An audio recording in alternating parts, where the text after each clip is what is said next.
더 감동적이고 유익한 유튜브 강의라는 제목으로 하나님 말씀 증거하도록 하겠습니다. 요즘 우리 성도들도 넷플릭스나 유튜브를 통해서 좋은 강의도 듣고 좋은 거를 누리기도 하는 것 같습니다. 그래서 어떤 분은 유튜브 강의가 더 재밌고 감동적입니다. 심지어 인생의 방향의 지도를 받는 것 같습니다. 이렇게 말하는 분도 있습니다. 거기 멈추지 않고 목사를 변화시키려고 저에게도 글을 보내고 영상을 계속 보내주는 분도 여러 분 계십니다. 하지 말라 그래도 전영숙 권사님 계속 보내고 계십니다. 교훈적인 글, 그것도 믿음으로 계속 보내고 있어요. 그죠? 어떤 성도는 뭐 재밌게 한다고 허무 개그 이런 거 모아다가 보내는 분이 있습니다. 뭐 무가 눈물을 흘리면 무뚝뚝 뭐 이러고, 뭐 스님이 화날 때 먹는 요리 중화 요리. 제가 너무 썰렁해가지고 저도 답을 했습니다. 화 많이 나는 숫자가 뭐냐? 8. 그리고 제가 8888 이렇게 써놨어요. 네. 어쨌든 간에 많은 성도들이 유튜브를 통해서 위로도 받고 감동도 받고 또 행동에도 큰 영향을 받고 있는 것 같습니다.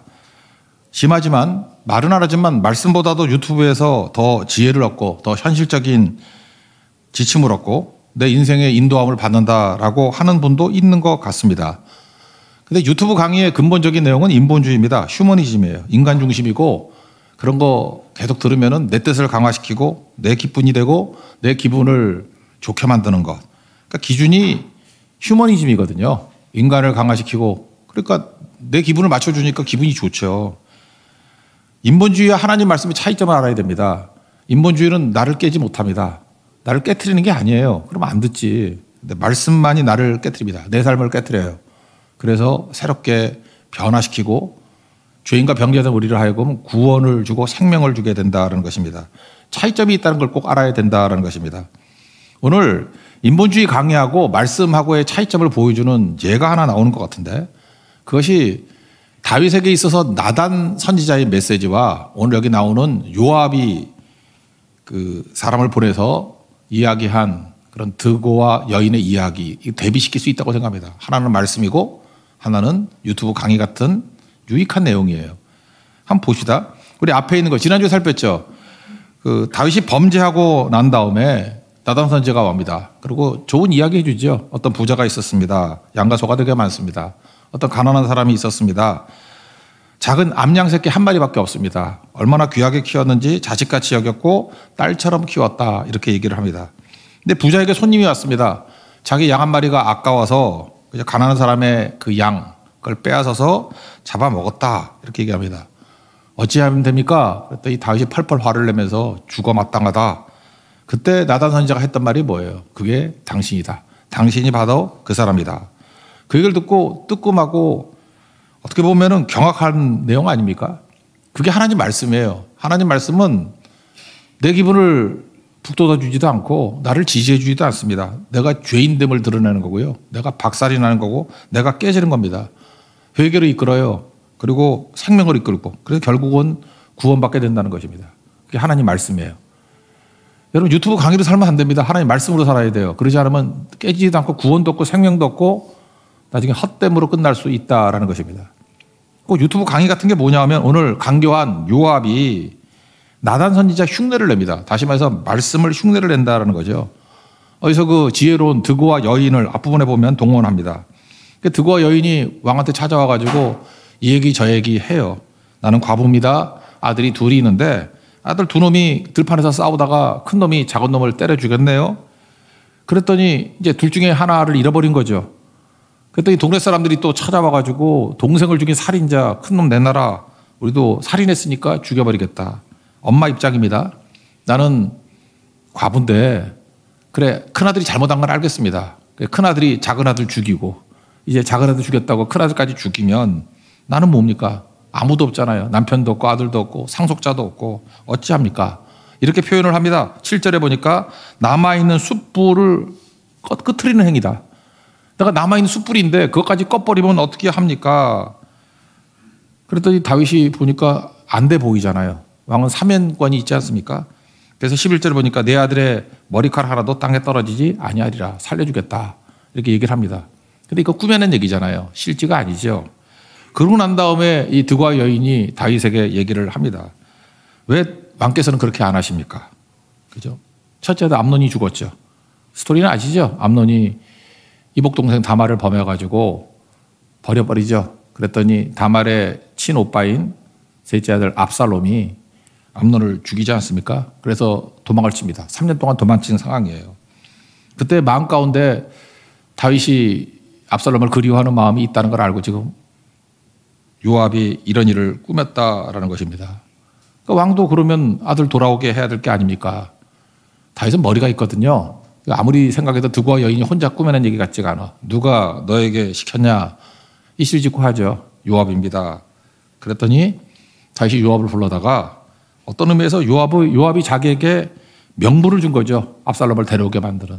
그래서 압살롬을 데리고 와라. 그게 오늘 21절 내용입니다. 청년 압살롬을 데려오라. 여기 잘 보세요. 하나님 말씀과 인본주의적인 조언의 차이점이 무엇입니까? 인본주의적인 조언은요. 일단은 요압 자기 자신의 욕심을 이루기 위해서 그런 거예요. 이것 이후에 내가 정치적인 실권을 잡아야지.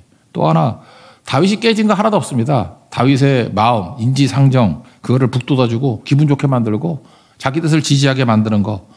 그러니까 유튜브 강의 같은 건 골라 듣잖아요. 내 뜻에 맞는 거 골라 듣잖아요. 그래서 자아가 더 강해지고. 그래서 여러분들 그런 거 아십니까? 좀 심하게 얘기한다 그러면 유튜브 강의는 우상 숭배하고 되게 비슷합니다.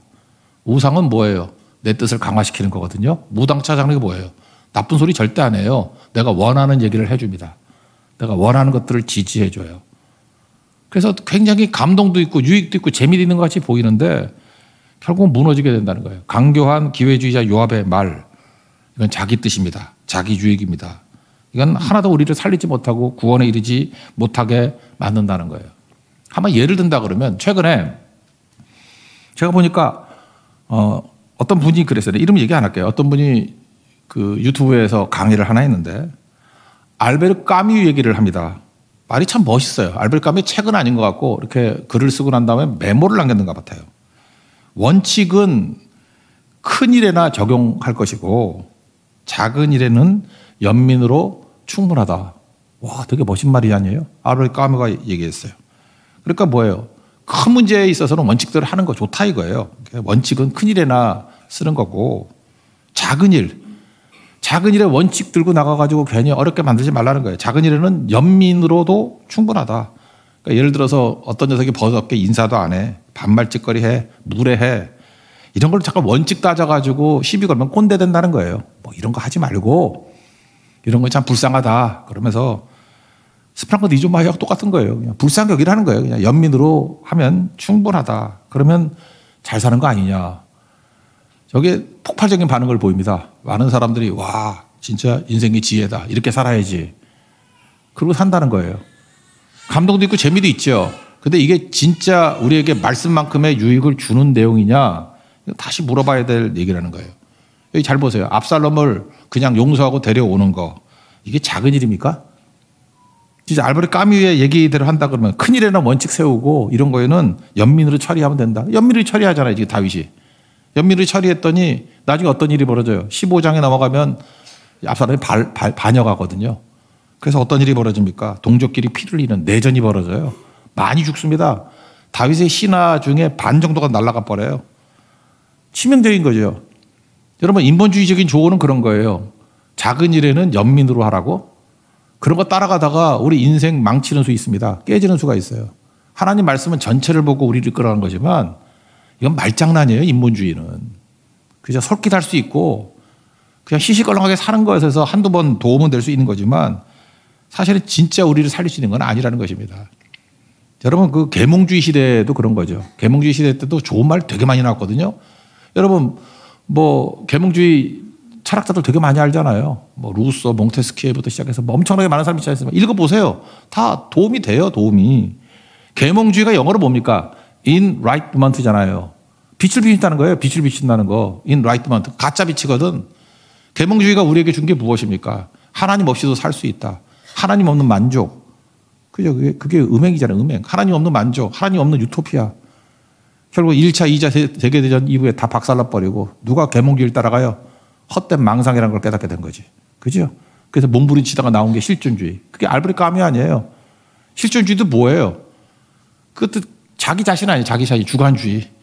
내가 제일 중요하고 내가 깨달은 게 중요한 거고. 다 이 인본주의예요. 인본주의를 깨자고 또 인본주의가 나오는 거라고. 모든 거에 판단의 근거는 나라는 거 아니에요. 휴머니즘. 멋지죠? 근데 이게 우리를 살리지 못해요. 그러니까 하나님 말씀과 인본주의는 이렇게 차이가 있다라는 것입니다. 다윗의 안타까움이에요. 다윗은 죄 짓고 범죄하고 넘어졌지만 선지자가 있을 때, 말씀이 있을 때는 구원이 있었어요. 근데 지금 선지자가 어디 간 거예요? 아무도 없고 간교한 기회주의자 요압이 와가지고 이런 이상한 요소를 전할 때 여기에 솔깃해가지고 결정을 내리니까 이거 보세요. 인본주의적인 메시지 듣고 움직이다가 그의 인생 나락으로 떨어지잖아요. 그럼 뭐 다시 한번 묻겠습니다. 우리 인생 가운데 인본주의 강의로 충분합니까? 그렇지 않습니다. 위험합니다. 우리 인생 큰 함정에 빠질 수도 있고 그 자체가 어찌 보면 나를 강화시키기 때문에 우상숭배가 될 수도 있다라는 것입니다. 한번 좀 자세히 들어가 봐요. 그러면 인본주의의 특징이 뭐예요? 나를 강화시키는 거예요. 본능을 강화시키는 겁니다. 다윗은 말씀 따르지 않습니다. 본능이 뭐예요? 아버지로서의 사랑이에요. 우리도 그렇죠. 애들 사랑한다고. 아버지로서의 사랑. 그러니까 기준도 없고 지 느낀 대로 해요. 나는 웃긴 게 21절 보니까 청년 압살롬이라고 돼 있는데 영어 성경은 영맨으로 나와. 영맨. 아니 압살롬이 나이가 몇 살인데 영맨이야. 영맨은 어린아이 아니거든요. 그런데 어린아이라고 이렇게 부르면서 물론 뭐 진훈에는 어린아이같이 보이는가 봐. 다 컸는데. 그래서 본능으로 반응하잖아요. 아버지가 어린 아들에게 반응하듯이.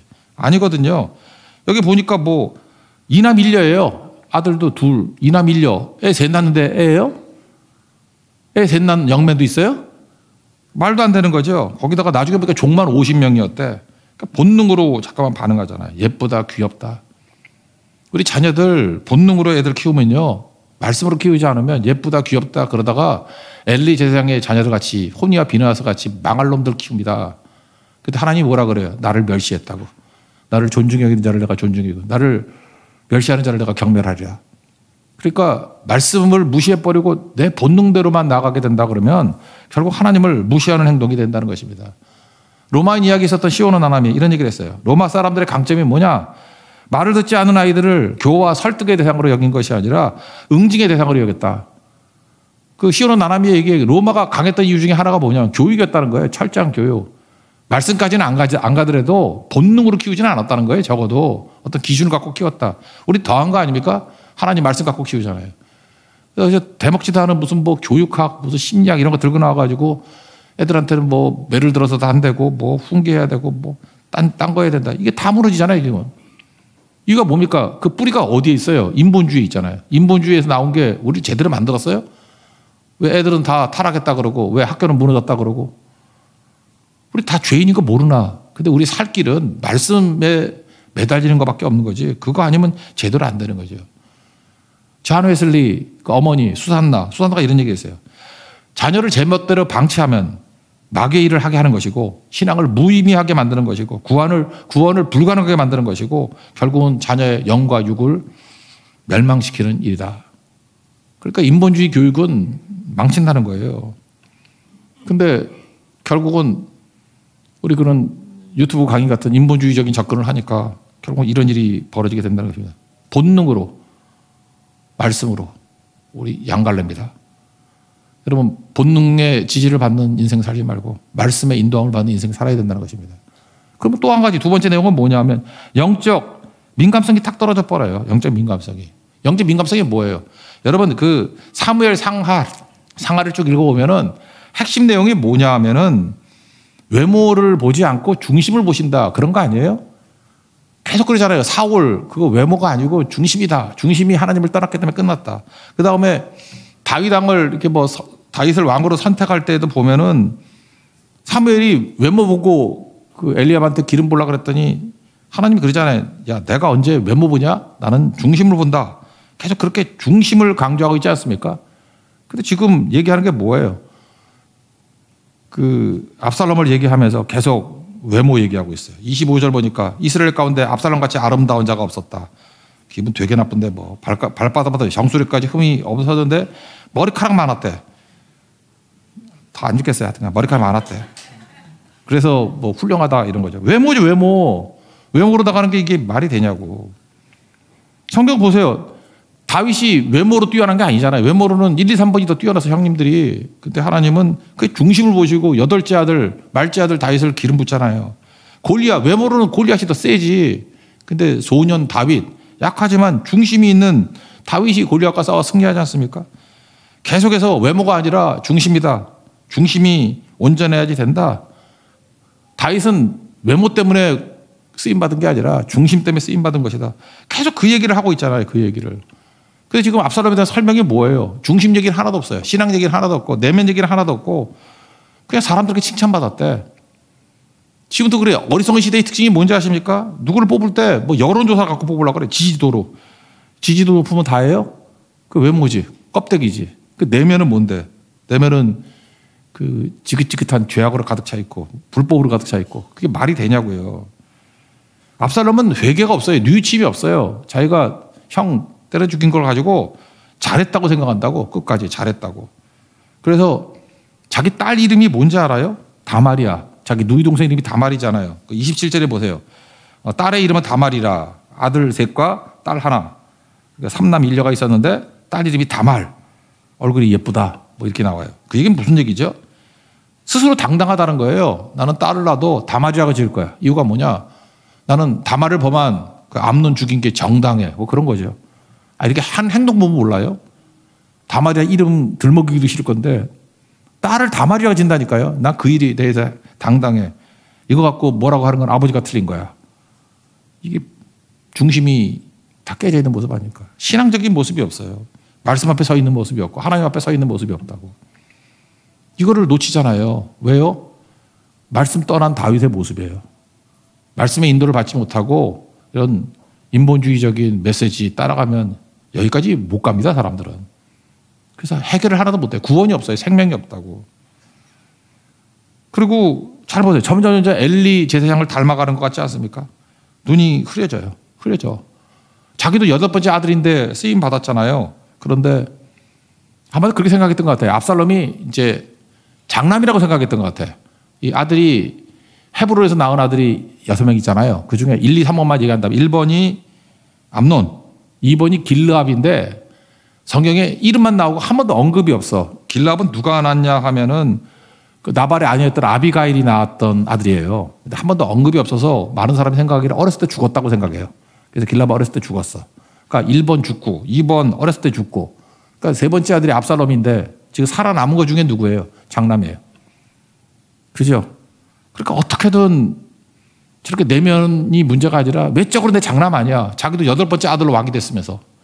그러니까 인간이 그렇게 돼버려요. 나중에. 그래서 연연해 하다가 넘어지게 된다는 것입니다. 교회도 그래요. 초창기 어려울 때 이럴 때는 뭘 봅니까? 은혜를 봐요. 외모 안 보고 스펙 이런 거 안 보고 기도의 능력을 보고 충성도를 보고. 제가 요즘에도 이렇게 보면 큰 교회들 그 후임자들 담임 목사 후임자들 모시는 거 보면 다 스펙 보고 외모 보고 뭐 학위가 뭐냐 어느 학교 나왔냐 뭐 이런 거 보더라고. 그래서 교회에 큰 시험 당하는 걸 봤어요. 참 이상하죠? 성령으로 시작하였다가 육체로 마치잖아요. 우리 인생이 그래요. 저 커지면요 다시 원점으로 돌아가. 옛사람으로 돌아가. 인본주의로 돌아간다고요. 그래서 어려움 당하죠. 다윗이 그래요 지금 다. 그러니까 하나님 말씀으로 시작했다가 인본주의로 돌아가지 않습니까? 영적으로 어두워진 거죠. 이삭을 보세요. 이삭의 특징이 뭐냐? 나이 들어서가 아니에요. 영적으로 어두워지니까 하나님하고 마음이 안 맞아. 하나님이 버렸다 그러는 에서를 이삭은 그렇게 좋아해. 여러분도 그래요. 이게 상태가 안 좋으면요. 하나님이 싫다 그러는 거를 나는 너무너무 좋아해. 그리고 하나님이 좋다 그러는 것은 그렇게 재수가 없어. 꼭 그렇게 돼버린다니까요. 하나님이 좋다 그러는 게 야곱이잖아요. 근데 야곱은 또 싫어해. 그러니까 이게 뭐가 안 맞는 거죠. 원래 다윗이 어떤 사람이었습니까? 하나님이 좋은 게 자기도 좋았어요. 그래서 사울왕이 죽었는데도 불구하고 통곡하면서 울 수 있고 하나님 마음이 기뻤겠죠. 그래 그게 내 마음이야. 그죠? 뭐 이렇게 그 장애인 아들 있으면은 요나단의 아들 보면 또 무비보서 도와주고 하나님 마음은 맞잖아요. 그래서 하나님 마음에 합한 자라 그러죠. 합한 자. 하나님 마음, 다윗의 마음이 이렇게 같이 가. 이게 영적 민감도야. 근데 어느 순간인가 이게 달라져요. 하나님 좋아하는 것과 내가 좋아하는 것이 달라져. 하나님은 엘리압 아니라 그러는데 압살롬 아니라 그러는데 이거 압살롬이 또 좋아지고 또 그리고 결정 내리고 그러다가 깨지는 거죠. 뭐예요? 다 본능대로 살다가 영적 민감도 다 잃어버리고 우리가 그럴 수 있다는 것입니다. 이게 먼 얘기가 아니에요. 우리 이야기죠. 그러니까 어떻게 살아야 돼요? 다시 말씀으로. 그러면 영적 민감성이 살아나게 된다는 것입니다. 마지막으로 성화 얘기해 줄게요. 성화. 성화가 뭐죠? 우리 믿음의 성장 가운데 성화. sanctification. 좋은 사람 되는 거, 좋게 되는 거, 그걸 성화라고 생각하는데, 물론 뭐 그냥 뜻으로는 맞는 얘기예요. 근데 성화라는 건 뭐냐 하면은 간절함이 커지는 거예요. 간절함이. 오늘 성경부 내용이 히스기야죠. 히스기야가 어느 시대 때 왕이냐면 남쪽 유다의 왕인데 북쪽 이스라엘이 망할 때예요. 아수르에 망할 때. 19번째 왕 호세아 때 망할 때예요. 근데 아수르가 북쪽 이스라엘을 망하게 만들듯이 남쪽 우리도 망할 거야. 그때가 히스기야 때거든요. 그래서 북쪽을 반면교사로 삼았어요. 철저히 하나님 의지하고 말씀대로 살아야지. 그래서 히스기야의 초창기의 메시지는 의지예요. 의지. 이게 바타흐라는 히브리 단어인데 하나님 의지, 주만 의지합니다. 그래서 하나님 의지하는 데는 1등이었다고요. 열왕기하 18장 5절 보니까 히스기야가 이스라엘 하나님 여호와를 의지하였는데 그의 전후 유다 여러 왕 중에 그러한 자가 없었으니, 그러니까 하나님 의지하는 데는 전후에 없었다. 그러니까 1등이었다는 거죠. 1등. 의지 1등. 간절함 있잖아요. 하나님만 간절히 찾는 거. 여러분들 병 들었을 때, 저도 암입니다 그럴 때 철저히 하나님만 의지하고, 또 돈 하나도 없을 때, 여러분 지금 뭐 파산 상태 있고 뭐 쓸만한 돈도 없고 뭐 그런 사람 있지 않습니까? 그럴 때 간절하잖아요. 주님밖에 없고 뭐 건강 없고 돈 없고 그때 간절하잖아요. 간절. 그럼 성화가 뭔지 알아요? 하나님께서 뭘 줄 때가 있어요. 이제 축복으로 주시잖아요. 주고 난 다음에도 계속해서 간절함을 유지할 수 있는 거, 그게 성화예요. 그러니까 하나님께서 우리가 넣었다 뺐다 해. 지금 돈 없는 분들 되게 간절하죠. 새벽에도 나오고 뭐 주일에도 예배 나오고 뭐 간절하게 부르짖어요. 그러다가 하나님이 축복으로 주거든 돈을, 그럼 간절함이 사라져. 성화에서 망친 거예요. 다윗이 그래요. 다윗이 뭘 생기니까 지금 간절하지 않잖아. 이것저것 따지고. 또 여러분에게 어떤 그 영향력 같은 걸 줍니다. 뭐 건강도 주고. 건강 없을 때 매달리잖아요. 그래도 좀 먹고 살만해지면 또 빼버리면은 또 간절함이 사라지고. 그래서 성화라는 건 뭐냐? 시간이 가면 갈수록 간절함이 커지는 거예요. 간절함을 지키는 거라고. 그래서 여러분 성화가 뭐 거룩한 척하고 뭐 성경책 옆에 끼고 천천히 가고 그런 거 아니에요. 성화란 건 뭐냐 하면은 간절함이 시간이 가면 갈수록 커지는 거예요. 간절함을 지키는 거예요. 간절함 떠나지 않는 거. 그게 거룩한 성도, 성화된 성도, 이렇게 말할 수 있다는 것입니다. 제가 최근에도 보니까 2주 전만 해도 저한테 약간 충격이었어요. 아, 이거 뭐 잘 섬기던 목사님 떠난다고 그러고 그래도 머리가 꽉 아팠는데, 또 제주 선교 한다 그러는데 물어봤죠. 몇 명 가냐 그랬더니 30명 등록했대. 저한테 너무 간절했거든요. 이거 완전히 무너지기 직전이구나. 뭐 어찌 할 길이 없는 거예요. 눈은 침침해지고 뭐 진짜 간절해졌거든요. 그래서 같이 성도들과 함께 기도했습니다. 간절함. 하나님 은혜 주십시오. 붙들어 주십시오. 저는 그렇게 생각해요. 여러분들 이번 제주 선교 200명 넘거든요. 뭐 210명쯤 되는 것 같아. 이번 선교 중에 제일 많이 가는 것 같아요. 제주 선교 중에. 이거 우연이라고 생각하세요? 저는 간절함의 결과라고 생각해요. 간절하게 하나님에 매달렸더니 하나님께 주신 은혜예요. 그렇죠? 실감도 안 하고 아멘도 안 하고 그러지만 사실이거든요. 네, 사실이에요. 그랬더니 지금 며칠 동안에 나타난 현상이 뭐냐면 이제 좀 여유가 생긴 거야. 정말 인간이 간사해요. 금방 간절함이 다 사라져가지고 딴 생각과 딴 이유를 들어요. 지금 무슨 얘기인지 알아요? 성경 어떻게 감당할 수 있을까라는 간절함에서 이제는 어느 팀으로 가야 되냐, 뭐 어느 팀으로 가게 안 하면 뭐 안 간다. 그 지겨운 얘기들 있잖아요. 그거 배 터진 얘기들, 배부른 자의 고백들. 간절함이 사라져 버려요. 성화되긴 글렀구나 그런 생각이 들어요. 성화가 뭐라고요? 간절함이 커지는 거예요. 여러분 아무리 돈을 줘도 간절함이 떠나지 않는 그 사람이 거룩한 성도예요. 성화예요. 성화. 아무리 건강한 걸 줘도 떠나지 않는 거. 여러분 인간 진짜 간사해요. 시간 지나봐요. 인간만큼 배은망덕하고 간사한 게 없다고. 하나님께서 줬다 뺐다 하는 거라고. 넣어주면 그냥 간절함이 사라지고 없어지면 간절해지고. 그러니까 언제 성화될까? 언제? 성화는 시간이 가면 갈수록 간절함이 커지는 거, 간절함을 지키는 거라니까요. 그게 중요한 거죠. 이번 우리 제주 선교 갈 때 12차잖아요. 많이 가지만 간절함 가지고 가야 됩니다. 뭐 옛날 매너리즘으로 그냥 가고 뭐 슬슬 가고 뭐 숫자도 많으니까 그래가지고 선교 안 돼요. 영적 싸움이거든요. 간절함 가지고 여러분이 간절하면 전염이 됩니다. 다 죽게 일어나서 하나님께서 엄청난 은혜와 응답을 주실 거예요. 또 하나 뭘 전해야 돼요? 복음 전해야 돼요. 복음이 뭡니까? 예수님이에요. 예수님 증거해야죠. 예수님 증거하지 않으면 어떤 일이 벌어지겠어요? 제가 인터넷 릴스에서 하나 봤는데 뭐 이런 글이 하나 있더라고. 어떤 믿음이 하나도 없는 중학생인 것 같아요. 중학생 아이가 글을 썼어. 믿음 없는 애가 교회에 대해서 글을 썼어. 어쩌다 교회를 갔다. 근데 그 교회 되게 이상하다. 왜? 교회에서 성경을 가르치지 않는데, 성경을 전하지 않는데, 그리고 뭐 이상한 정치나 이념만 전하는 사역자밖에 없대. 그러면서 그 믿음이 하나도 없는 중학생이, 그래서 중학생이 무서운 거야. 그래도 교회는 성경을 전해야 되는 거 아니야? 그렇게 써놨더라고. 난 이게 진리라고 생각해요. 교회가 성경을 안 전하면 뭘 전할 거예요? 무슨 시시거렁한 딴 얘기하고 있으니까 문제가 되죠. 여러분 지금 여기 왜 오셨어요? 무슨 뭐 정치, 사상 그런 거 들으러 왔어요? 아니잖아요. 문화 들으러 왔어요? 그 유튜브 가니까 더 좋지. 예수님 들으러 온 거 아니에요? 구원을 들으러 온 거 아니에요?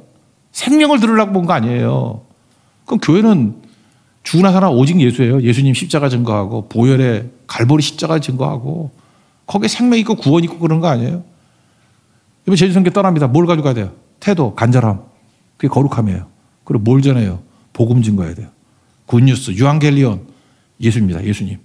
갈보리 십자가 보혈 증거해야 우리 죄 문제를 해결하고 죽음 문제를 해결하고 심판을 넘을 수 있습니다. 부활이 있습니다. 그게 교회죠. 그게 생명이죠. 그거 전하지 않고는 아무것도 아니라는 거예요. 이게 언제 이런 일이 벌어집니까?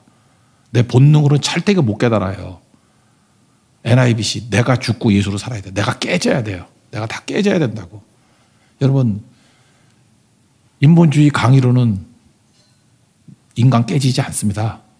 그냥 자기 본능만 강화시키고 있을 뿐이에요. 그러다가 죽습니다. 망합니다. 말씀만이 내 삶을 깨트리고 내게 생명을 주고 영생과 구원을 줍니다. 살아나게 만듭니다. 복음만이 생명입니다. 예수 십자가 복음을 증거하는 믿음의 종 되기를 축원합니다. 자리에서 일어나겠습니다. 내 삶을 깨트립니다. 찬양하겠습니다.